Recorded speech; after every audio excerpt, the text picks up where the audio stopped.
Police துறையிலிருந்து பணியிடை நீக்கம் செய்யப்பட்டுள்ள இன்ஸ்பெக்டர் ஷீலா என்ற ஷீலா ஷேரன் ஸ்டீவன்குமார் 3 போலீஸ் புகார்களை அளித்துள்ளார் என்று கோலாலம்பூர் போலீஸ் தலைவர் டத்து ஃபடில் மாசஸ் தெரிவித்தார். டங்வாங்கி போலீஸ் நிலையம் அருகில் உள்ள உணவக கடைக்காரர் ஒருவருடன் நடந்த சர்ச்சையும் இந்த 3 போலீஸ் புகார்களில் அடங்கும் என்று அவர் குறிப்பிட்டார்.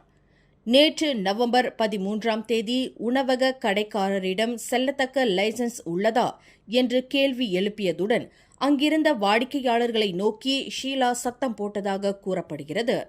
அந்த உணவக கடைக்காரர் லஞ்சமாக அதிகாரிகளுக்கு இலவச உணவு வழங்குவதாக ஷீலா குற்றஞ்சாட்டிய போது இருவருக்கும் இடையில் சர்ச்சை எழுந்ததாக கூறப்படுகிறது.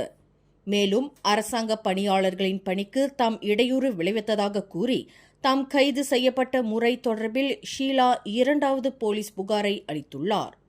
3வது புகாரானது ஒரு மூத்த போலீஸ்காரர் என்ற முறையில் தம்மை சாதாரண போலீஸ்காரர்கள் மதிக்கவில்லை என்று ஷீலா புகார் அளித்துள்ளதாக ஃபடில் மாசஸ் தெரிவித்தார்.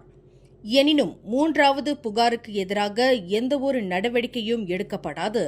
இந்த விவகாரம் போலீஸ் துறையின் நேர்மை மற்றும் நன்னெறி பிரிவிடம் ஒப்படைக்கப்படுவதாக ஃபடில் மாசஸ் குறிப்பிட்டார். மேலும் செய்திகளை தெரிந்து கொள்ள கீழே இருக்கும் பெல் பட்டனை அழுத்துங்கள். உங்கள் மகிழ்ச்சியை வெளிப்படுத்த லைக் மற்றும் ஷேர் செய்யுங்கள். தொடர்ந்து திசைகளோடு இணைந்திருக்க சப்ஸ்கிரைப் செய்யுங்கள்.